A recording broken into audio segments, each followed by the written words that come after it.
Turn 2 begins, and as per usual, the first thing that both sides must do is go to the temple and pick up a card each. And for the Indians, the god card this time is Lightning of the God. The gods answer your prayers. It can be used once. Select a unit and strike as bow superior. So I could play that card at any point. So I shall now add that to my other spells. And going over to the Greeks, let's see what they get. Okay, let's pick a Greek spell god card up. They get Children of the Gods. Rise up, you dead, slain of the Hydra. Rise up from your graves and avenge us. Lasts for one turn. A medium infantry unit appears in the enemy flank first or rear second. So first choice, they hit the side. Second choice, they hit the rear, but they can also hit the front should I need them to. But there's a sequence of it, so that's a very, very useful one. Will come in very handy to hit an opponent in the flank. Can be played at any point. Very good. Right, we'll start again with the bag. All the dice are in there, so shake it up, take the first one out, and it is an Indian dice. Well, for the Indian player, it's quite obvious. We have the elephants that can move at 3, and the chariot can also move at 3. The cavalry can go further forward, but that would require a second pit, but I want to take it in as support. So we'll give this Indian group the dice, and with that dice, we'll move all 3 units forward. So they'll go something like this.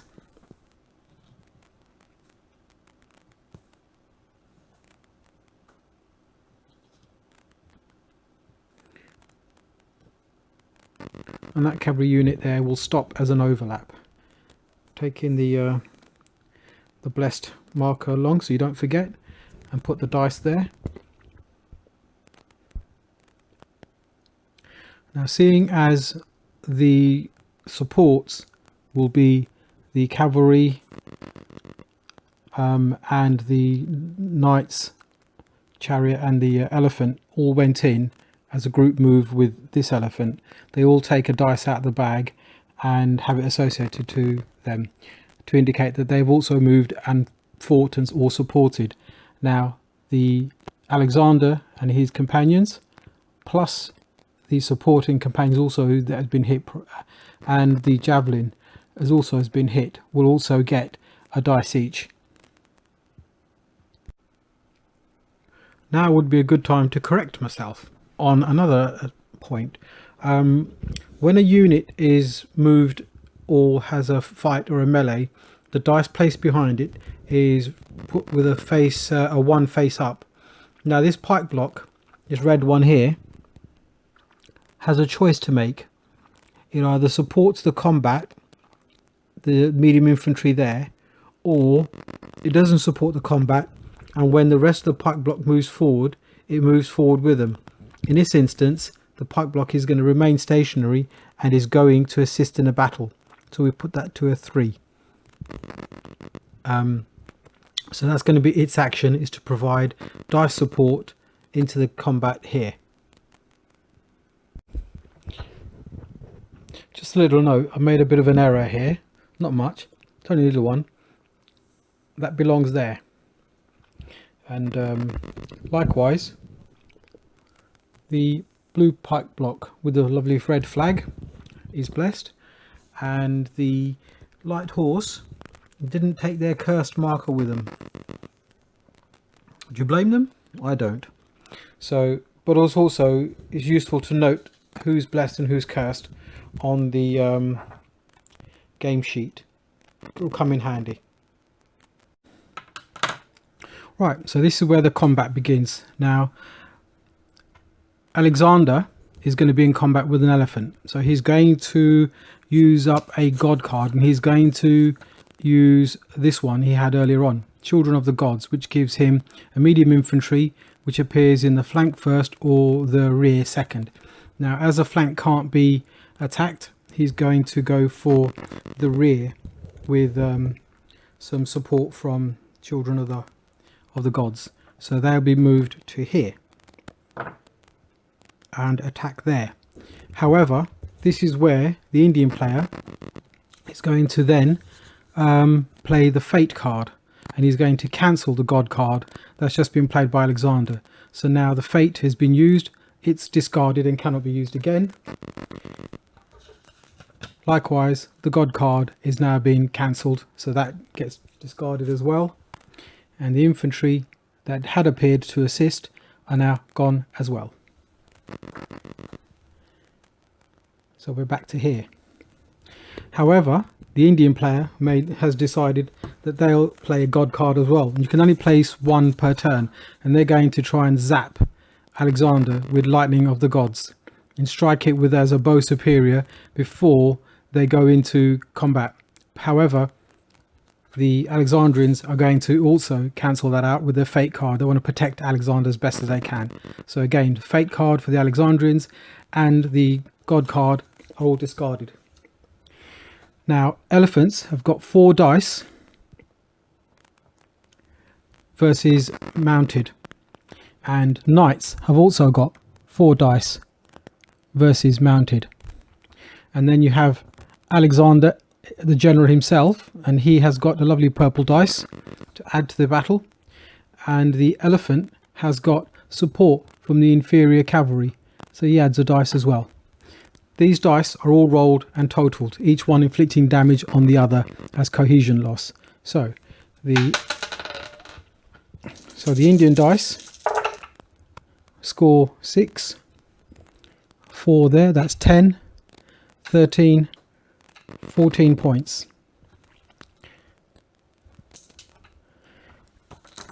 However, there is elephants have impact, and impact is triggered when one of the dice, any of those dice, one will do, comes up as a 6. This allows the impact player to roll 2 more damage, and this instance is another 6 and a 7. So, and that's it. There's no more repetitions of that. It's just one time. The knights also have impact. However, they don't count impact against elephants. So, and they score not very good actually. They score a 6, another 6, and 5. All this damage is now totaled.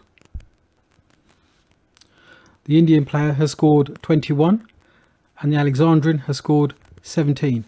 This damage is now noted on the sheet.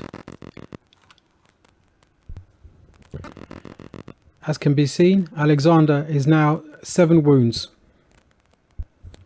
or I should say 7 cohesion loss.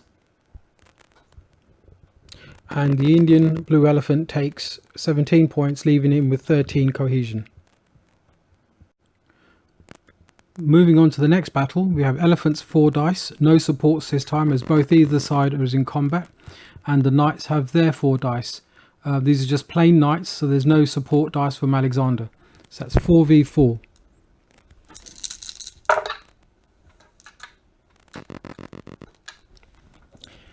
And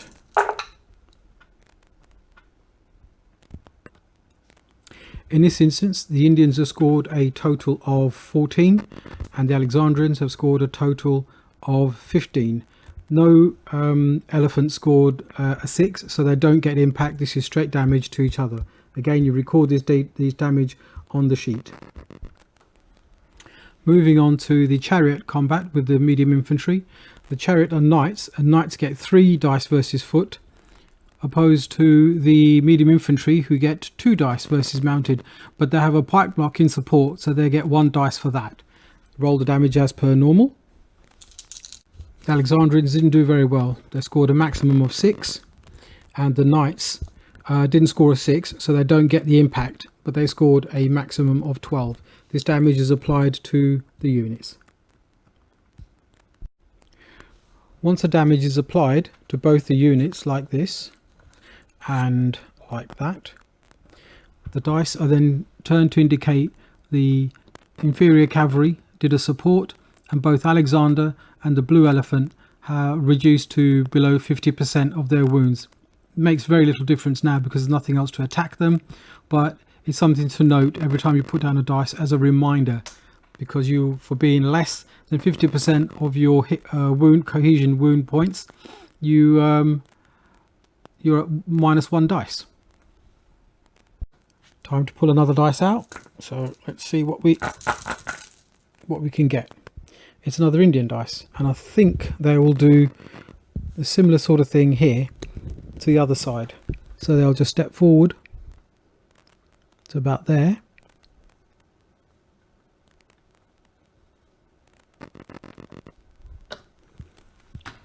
and then shoot. Hopefully they'll do better.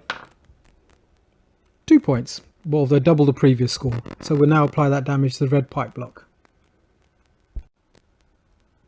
Once again, we'll go in there, grab a dice, and it is an Alexandrian dice to move. So let's see what they can do. The Alexandrian player will return the favour by moving their medium infantry up to their pipe block, and will be able to shoot one across to the Indian infantry that's just entered the rough going. Or, yeah, so here they go. So they'll move to there, keep a cohesive line going, and they will shoot their dice. Let's see if they do better than the Indian player. So it's 2 points, just as rubbish, or good. Time to pick another dice. It's Alexander. It's time for the Alexandrians to get these skirmishers forward and over here and try and keep them at bay, something to think about, or potentially get to there and shoot at the medium infantry. So let's start their move with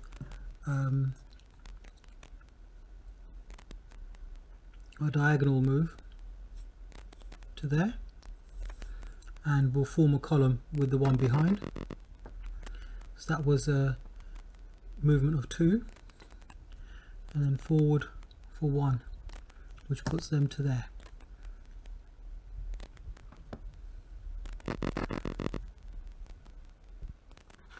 And again, another dice comes out of the bag to show that the element behind has moved as well. Time to grab another dice. And it's an Indian turn. So let's go see what they can do. The Indian player will essentially sit tight for the moment.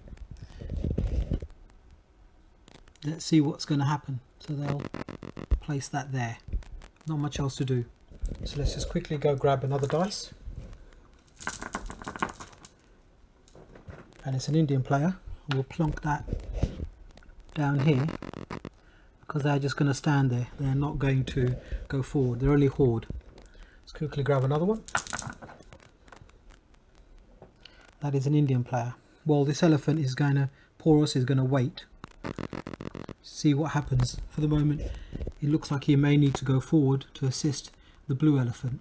So, in case of that, let's put that there for the moment. He can do three squares, so he can get into that position fairly quickly. And let's reach in. There's 2 dice left. It's Alexandrian dice. Let's go see what they can do. Over to the Alexandrian side, you've got the artillery piece, which cannot shoot, cannot move, and cannot shoot the overlap. So there's no point wasting the dice there. The only other piece left is the light horse. So what we'll first do is move them diagonally across to there. That's used up 2 movement. Then 3, 4, and finally 5 to there. Potentially charge the inferior cavalry if you're feeling brave, or next turn move up and start shooting at them. Not forgetting, these boys are cursed, as well as these. So it could be a battle of the dweebs. We shall see. Last thing to do is make sure they've got their dice with them. Right, there should be 2 dice remaining in here. First one to come out is Alexander. Well, we know where that's going.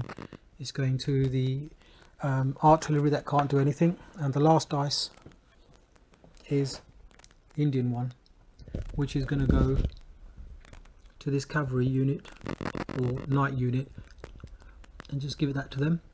They're going to hold fire for the moment. That is the end of turn 2.